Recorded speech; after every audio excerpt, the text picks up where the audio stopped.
Սահմանադրության 88-րդ հոդվածն եմ կարդում։ Հոդվածը ասում է, որ կառավարության անդամը չի կարող զբաղվել ձեռնարկատիրական գործունեությամբ։ Ձեր կառավարությունում չկան նախարարներ, որոնք զբաղվում են ձեռնարկատիրական գործունեությամբ։ Եվ երկրորդը, ականջալուր լինելու սկզբունքից ելնելով ես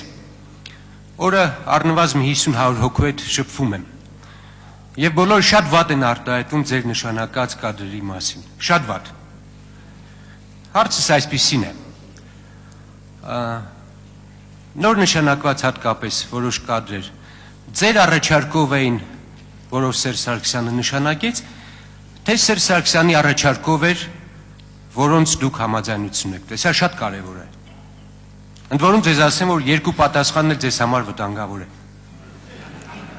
Երկու դեպքում։ Ես վտանգավորության աշճանը շրջանից եմ հաղթարել, պարոն Մարգարետ, մնում է որ դուք հաղթարել։ Շնորհակալ եմ, լսում եմ ձեր պատասխանները։ Դուք համադրություն կարդում եք, բայց համադրության մեջ հստակ գրված է, չէ՞ որ վարչապետի առաջարկում են նշանակում։ Իսկ թվում է ձեր հարցը ուրեմն անիմաստ է տալը, առաջ հարցի հետ կապված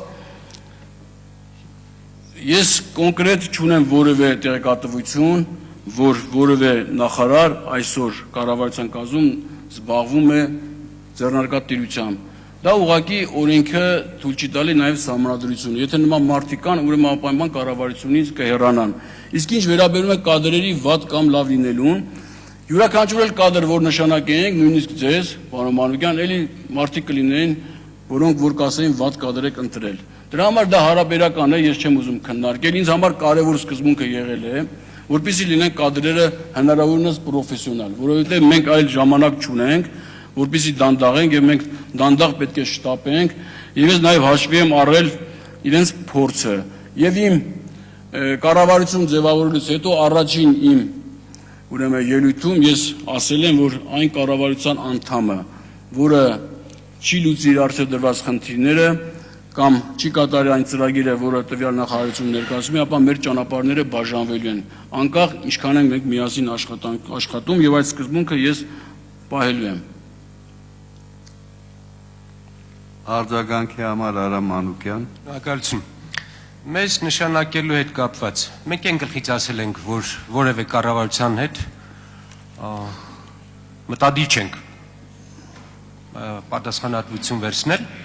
մեր խնդիրը ամբողջապես ուրիշ է, եւ այն ինչ որ դուք ասեցիք, անգամ որոշ պաշտոններ վերահսկիչ մեզ հանեք։ Մենք ձեզ հետ երբեք այդ դաշտում չենք համագործակցի։ Մյուսը,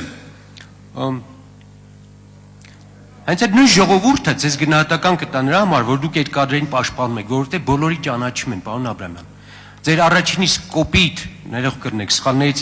ձեր կադրային նշանակումներ, որ եթե ինչ որ մարդկանց մոտ հույս կար, որ ինչ որ բան ուզում եք անել, ձեր խոստումները սկզբից այսպես խոստումնալից էին։ Ձեր իսկ կադրային նշանակումներով անմիջապես դուք հերքեցիք ձեր նախնական խոստումները։ Եվ վերջինը, եթե դուք չգիտեք ձեր կառավարությունում ովքեր ինչ ձեռնարկատիրական գործունեությամբ են զբաղվում, մամուլը տպում է, մի քիչ ուշադիր եղեք եւ կիմանաք ովքեր ինչով են զբաղվում։ Փորձեք պահպանել սահմանադրությունը։ Շնորհակալություն։ Պարոն Մանուկյան, դե մամուլին որ նայենք, չեն կարող ճիշտ կողմնորոշել եւ ճիշտ աշխատել։ Մամուլը նաեւ այնքան անհիմն տեղեկություններ է տարածում, որ հասարակության մեջ նաեւ որը խանգարում է հասարակությունը ճիշտ կողմնորոշվելու յուրաքանչյուր հարցում։ Ամեն դեպքում ես չլսեցի, որ որևէ մեկ կադրի մասին դուք վատ ինչ-որ վատ աշխատող, ես գնահատել եմ մարդու աշխատանքով եւ նորից եմ ասում, ես ընդհանրապես ազատ եմ կադրային քաղաքականության մեջ, որ նախարարը բոլորը նստած են, որ լավ չաշխատի, մեր այդ ճանապարհ չունի անցնելու։ Ես ձեւի համար չեմ ասում, եւ ես ուղղակի նաեւ հասկանում եմ ձեր մտավախությունը, որ մենք կարող ենք լավ աշխատանք։ Որտեղ հնարավորություն կարող չլինի կառավարությանը քննադատելու շատ, կառավարությանը փնովելու, մենք աշխատելու ենք շատ կազմակերպված, նվիրված եւ իրոք փորձելու ենք քիչ սխալներ թույլ տալ։ Սխալներ թույլ կտանք։ Սխալ ով թույլ չի տալի նա, ով ոչինչ չի անում։ Բայց կաշխատենք քիչ սխալներ թույլ տալ եւ հաջող ձեզ քիչ պատճառել, որ դուք քննադատեք մեզ։ Իմ կարծիքով դա բխում է նաեւ մեր պետության, մեր ժողովրդի շահերից։